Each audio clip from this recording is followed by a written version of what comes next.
Aventureros, hoy comienza el tercero de los documentales especiales sobre el Santo Grial, sobre el periplo del Santo Grial por tierras aragonesas, por España y en realidad por todo el mundo. Y es que en este episodio vamos a hacer referencia a todas aquellas leyendas que están íntimamente relacionadas con el concepto del Santo Grial y que también podrían ser determinantes a la hora de señalar qué es el Grial.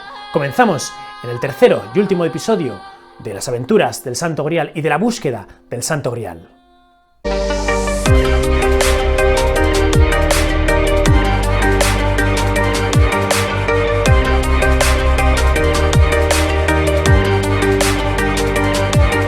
Vamos a comenzar viajando a Chiusdino, un pequeño pueblo italiano, un lugar en el que probablemente vamos a encontrar una historia que, si bien es de la época del Santo Grial, no está tampoco estrechamente relacionada con este, pero seguro que os va a llamar muchísimo la atención.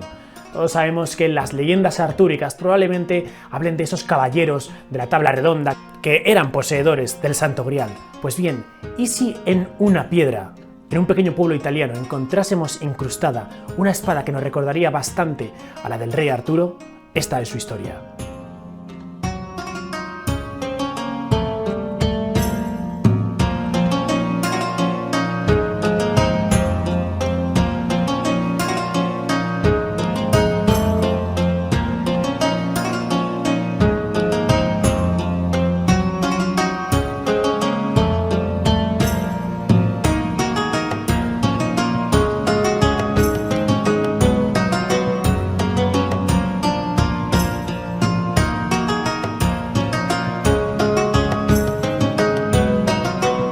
Cuenta la leyenda que en el año 1180 un hombre llamado Galgano, un hombre que pensaba que todo monte era orégano, un hombre que iba por ahí con mujeres, a los 32 años una noche se le aparece el ángel Miguel. El arcángel Miguel lo que le indica es que tiene que abandonar ese tipo de vida y convertirse en alguien religioso. Parece ser que Galgano hizo oídos sordos de esta advertencia y continuó con su vida de crápula. Al cabo de un tiempo se cuenta que San Galgano, el que finalmente sería quien obraría el milagro, se dirige a este monte, al monte Siepi. Cuando sube a la cima de la montaña, percibe una nueva visión, una aparición del arcángel Miguel, quien le invita de nuevo a dejar esa vida de vicio y totalmente disoluta. Galgano dice: eso es imposible, tengo 32 años y es tan imposible que cambie de vida como que esta espada que tengo aquí se clave en la roca. Y en ese momento, para hacer la prueba, Galgano coge su espada y la trata de hundir en la roca madre. Y la roca se convierte casi en mantequilla, de forma que la espada queda introducida en la montaña, en la roca, justo en este punto. Claro, Galgano vio que efectivamente tenía la obligación de dejar esa vida disoluta que tenía y convertirse en alguien santo. San Galgano, por tanto, deja las armas, deja esa vida de alcohol y de mujeres, se convierte en alguien dedicado simplemente a la oración y crea una pequeña cabaña, se convierte en una ermita. Comienza poco a poco a llegar la gente de todas las partes de Europa porque escuchaban estas leyendas de que se había obrado el milagro justo aquí, por intermediación del ángel Miguel. Ocurre de hecho que cuando la gente que tenía enfermedades o que tenía ciertas cojeras o algún tipo de lesión llegaba a este punto, era sanada automáticamente, como si se tratase de una Lourdes de la época, y estamos en el siglo XII. Quizás os estéis preguntando, ¿esto no es muy parecido a Excalibur? Efectivamente, y es que si bien es cierto que esta historia es del año 1180, de hecho se han hecho análisis a esta espada y se ha determinado que probablemente fue forjada en el año 1170, la historia de Galgano es previa a la historia de Excalibur del rey Arturo.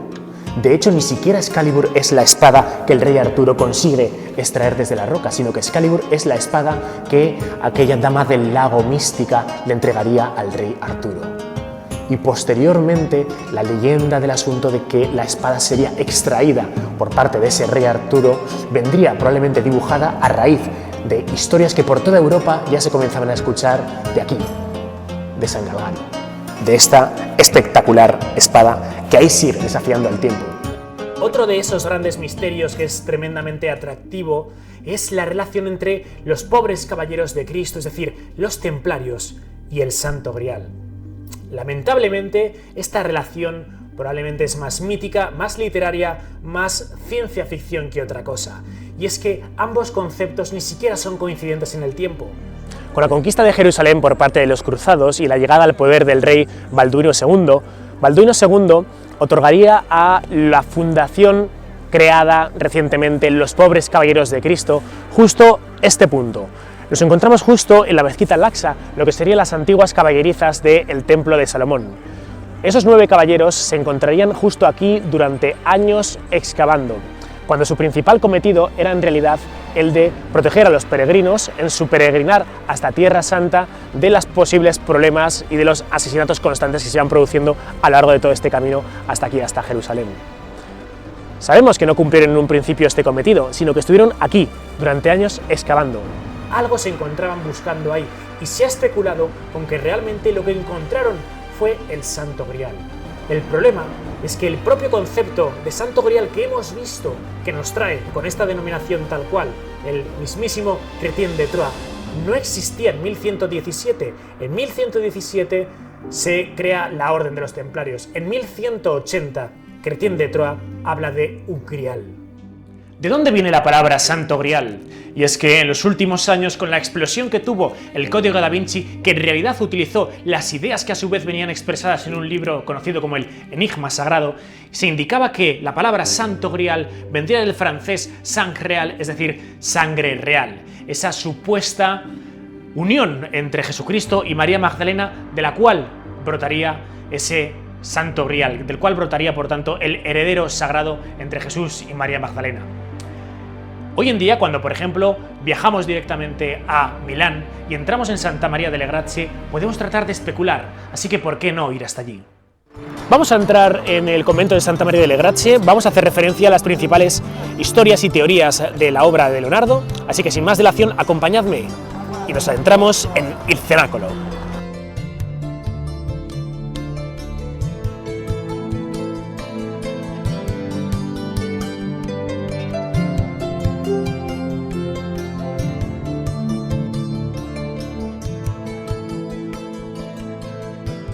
Se cuenta que Leonardo comenzaba su trabajo temprano, se subía al andamio sin parar para comer o para beber, había veces que pintaba constantemente, luego estaba 2 o 3 días sin pintar.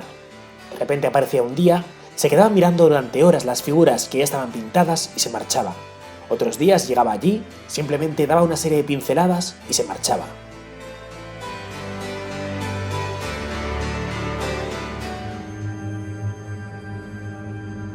Observamos a un Jesús al lado de una modelo femenina, casi alguien que se ha querido identificar como María Magdalena. De hecho, entre los dos aparece una especie de V que nos recuerda bastante a un cáliz, a ese sang real, a esa sangre real, que en realidad sería el útero de María Magdalena fecundada por Jesús, transmitiendo así la sangre real. Las túnicas de ambos se encuentran invertidas. Si colocásemos el cuello y la cabeza de María Magdalena apoyado en el hombro de Jesús, encajarían perfectamente. Ahora bien, si quien se encuentra al lado de Jesús es María Magdalena, ¿dónde está Juan? ¿Dónde está el apóstol Juan el joven? De hecho, hoy sabemos que probablemente Leonardo utilizó una modelo femenina para representar al apóstol Juan, porque en aras de representar aquello que tenía que ver con la juventud, con la adolescencia, se solían utilizar a modelos femeninas, aun cuando se pretendiese pintar a un hombre. Otra de esas historias que apoyaban ese supuesto linaje sagrado entre Jesús y María Magdalena se halla en el sur de Francia, en concreto en el sureste de Francia. Vamos a viajar al pueblo más misterioso del mundo, Rennes-le-Château, el pueblo donde un sacerdote rural a principios del siglo XX se hizo totalmente rico y poderoso porque algo encontró en su iglesia. Viajemos a Rennes-le-Château, en pleno Languedoc.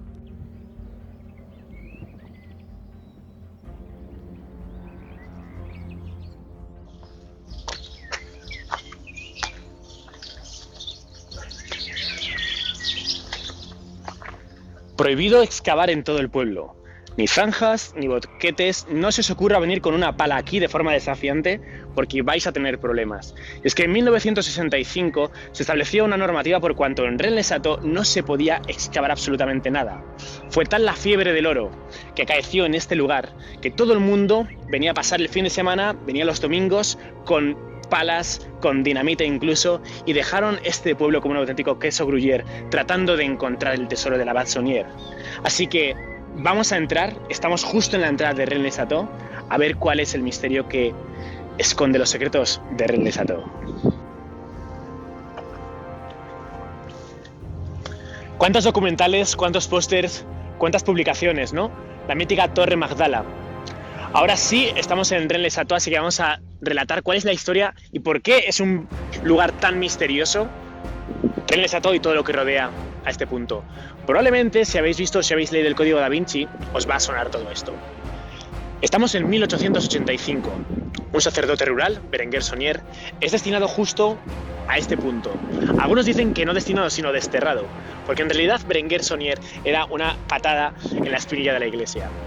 Cuando Berenguer Saunier llega justo a este punto, a Rennes-le-Château, lo primero que hace es darse cuenta como la iglesia prácticamente se está cayendo. Así que comienza a restaurarla, a repararla junto con unos albañiles. Un día por la noche, en una tormenta, empieza a desplazar un pilar visigótico que sostenía el altar y dentro del mismo halla una serie de pergaminos, una serie de documentos. Con esos documentos iría a hablar con el obispo de Carcassonne, finalmente llegaría a París, donde estaría varias semanas, y realizaría cosas un poco excéntricas para lo que sería un sacerdote normal. Por ejemplo, adquiere varios retratos, una copia de la pintura de Poussin, Los pastores de la Arcadia, y regresa de nuevo a Rennes-le-Château. A partir de este momento, le empiezan a llover cantidades ingentes de dinero de toda Europa, empieza a recibir transacciones económicas absolutamente impresionantes. De modo que reforma completamente su iglesia, se construye una mansión Villa Betania y reforma todo el pueblo. Hasta de hecho se compra un coche y la primera carretera que construye desde la base de la ladera hasta Rennes-le-Château es simplemente para él, para poder conducir el coche que se había comprado. Durante el resto de su vida va a ser acusado, por ejemplo, de vender misas, de realizar usura, de realizar determinadas transacciones y operaciones financieras, económicas, que le harían más rico y poderoso. Ahora bien, el problema es, ¿qué es lo que realmente encontró Berenguer Saunier en el interior de ese pilar visigótico? ¿Qué es lo que detallaban esos pergaminos? Tenemos varias hipótesis. Si habéis visto el Código Da Vinci, como os comentaba al principio, probablemente habréis oído esa historia de que Jesús yació con María Magdalena y fruto de que fueron marido y mujer, llegó una hija. Una de las hipótesis es que lo que contenía esos pergaminos era el linaje de Jesús desde el momento de su fallecimiento con su descendencia hasta la actualidad. Evidentemente esto sería una herejía y es lo que finalmente es recogido en el Código Da Vinci. En realidad Berenguer Saunier lo que hizo fue tratar de chantajear a la iglesia o a alguien con el secreto que había recibido, o lo que hizo fue venderlo. No lo sabemos. El caso es que tenemos un sacerdote cuyo salario normal era de unos 6 euros al mes y realizó una serie de inversiones y de gastos aproximadamente de 3 millones de euros. Y aun vendiendo misas, esa cantidad no cuadra. Rennes-le-Château, el pueblo del misterio. Acompañadme a la misteriosa iglesia donde Berenguer Saunier encriptó su mensaje. Vamos allá.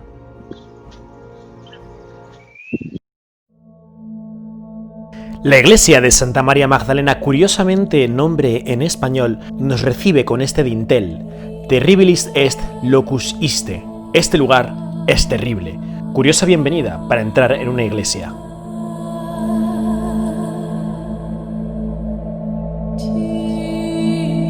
Nada más entrar, nos encontramos con la figura decapitada de Asmodeo, y es que en mi última visita le cortaron la cabeza a este demonio, guardián del templo de Salomón. No obstante, hoy ha sido restaurada. La encontramos justo a la izquierda, a la siniestra. Es extraño que la pila donde uno se lava las manos al entrar en una iglesia se encuentre a la izquierda cuando siempre está a la derecha. Justo enfrente encontramos a una estatua de Jesús siendo bautizado por Juan el Bautista. Todo ello sobre un tablero de ajedrez. A un lado, el demonio, a otro, Jesucristo, como si fuese una batalla entre el bien y el mal. Tras observar la ascensión a los cielos de Jesús rodeado de los apóstoles y de pastores, observamos un Vía Crucis que va a circundar toda la iglesia. Justo en este punto podemos ver un niño que tiene lo que parece una falda escocesa. ¿Pero por qué? Observamos cómo los ángeles son rematados directamente con una cruz, y esto nos evoca el pasaje en el que Constantino es alertado por parte de Dios de que con este símbolo vencerás, pero aquí pone le vencerás. ¿Le vencerás a quién?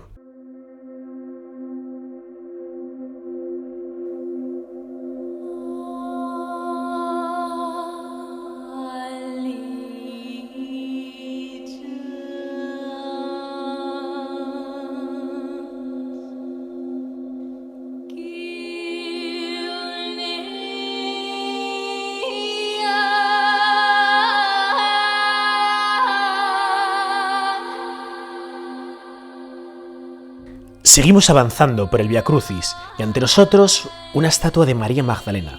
Hay quien ha querido ver como una barriga sospechosa directamente se cierne sobre ella. ¿Es una casualidad o simplemente la gente ve lo que quiere ver?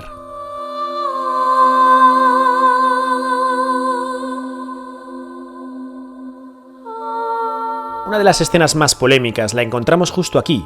Jesús debía de ser enterrado antes de que se hiciera de noche, pero aquí directamente observamos una luna llena. Por eso, ¿le están enterrando o le están sacando por la noche del sepulcro?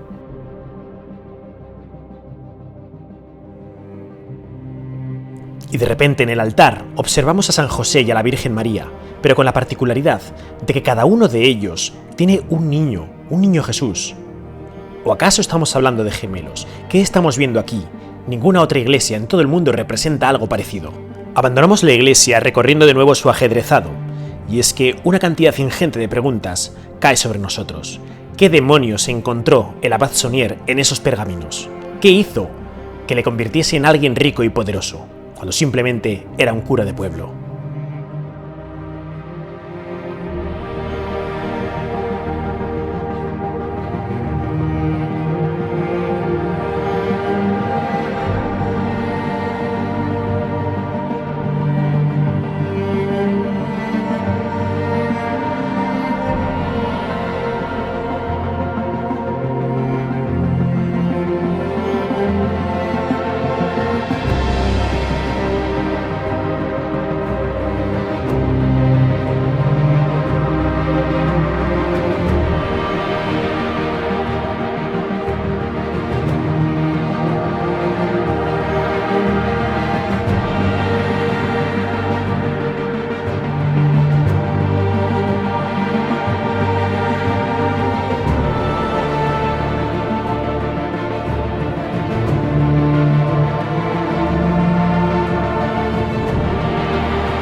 Desde luego que la historia de Rennes les Chateau es una de las más polémicas con las que me he encontrado jamás. Ya veis, el propio Código da Vinci se basó en esta historia para convertirse en el bestseller que después sería, con la cantidad de problemas que conllevó.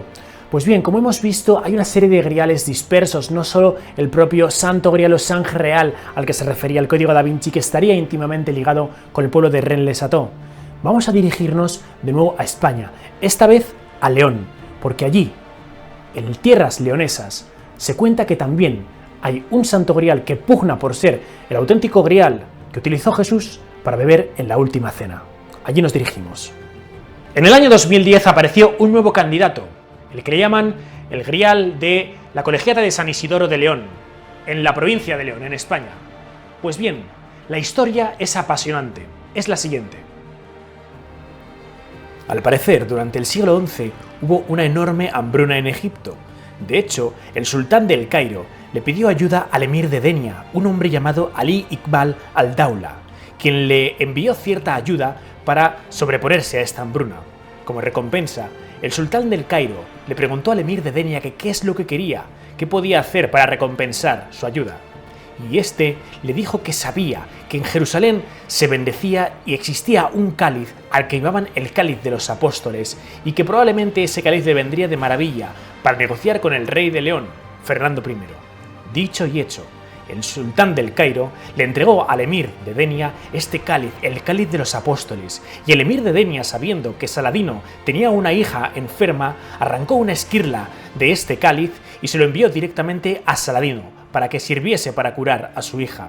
En el año 2010, cuando este cáliz fue desmontado en aras de hacer una réplica, los expertos se dieron cuenta de que había un agujero en el que cabría una pequeña esquirla. Encajaría perfectamente con esa esquirla que fue arrancada por parte del emir de Denia para Saladino. ¿Sería este el antiguo cáliz? ¿Sería este el auténtico Santo Grial? Por lo tanto, ¿es el Grial de León el auténtico Santo Grial el que se encontró en esa última cena de la que bebió Jesús? ¿O el Santo Grial es el que hoy en día se encuentra en Valencia? Entre las dos provincias ha habido una enorme controversia, pero lo que estoy defendiendo en el presente documental es que es muy probable que el Grial de León fuera el que llaman el Grial o el Cáliz de los Apóstoles, con el que se realizaban esas bendiciones en Jerusalén, el que probablemente Antonio de Piacenza pudo ver en esa Basílica de Sion en Jerusalén, pero no el que fue desplazado de Jerusalén a Roma y que de Roma directamente llegaría finalmente a España. Ese es el auténtico Santo Grial, el cuenco.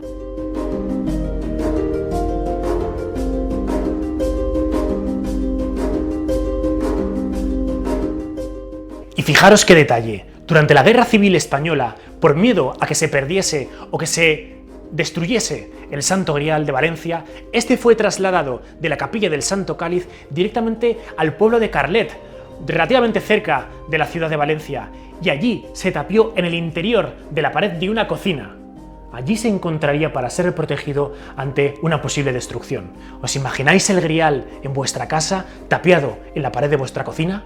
Pues así se encontró en la localidad de Carlet.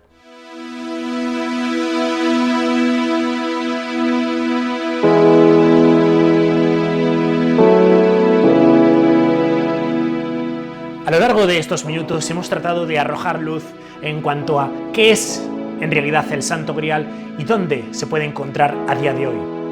¿En verdad bebió Jesucristo de una copa que con el devenir de los siglos ha llegado hasta nuestros días? La Iglesia Católica, lo cierto es que nunca ha reconocido oficialmente como ni el Grial de Valencia o el propio Grial de León como el auténtico Santo Cáliz. Sin embargo, cada vez que un papa ha viajado a España y se ha encontrado en Valencia, ha impartido la Eucaristía con el Santo Grial de Valencia. Probablemente el auténtico. Una auténtica aventura es lo que ha sido este recorrido por gran parte del mundo y algunos de los lugares más emocionantes y que mayor recorrido histórico han tenido a lo largo de los últimos siglos. Por eso, si te ha gustado el presente documental, espero que te suscribas a Desafío Viajero y que pulses a la campana de notificaciones para que YouTube te notifique, porque si no, no te vas a enterar nunca de los vídeos. También te invito a que entres en www.desafioviajero.com y que sobre todo compartas este vídeo con toda la gente y con todas las personas que aprecies, ya que estaremos dando difusión a la cultura y a temas que son sumamente interesantes. Gracias por estar ahí y hasta pronto, aventurero.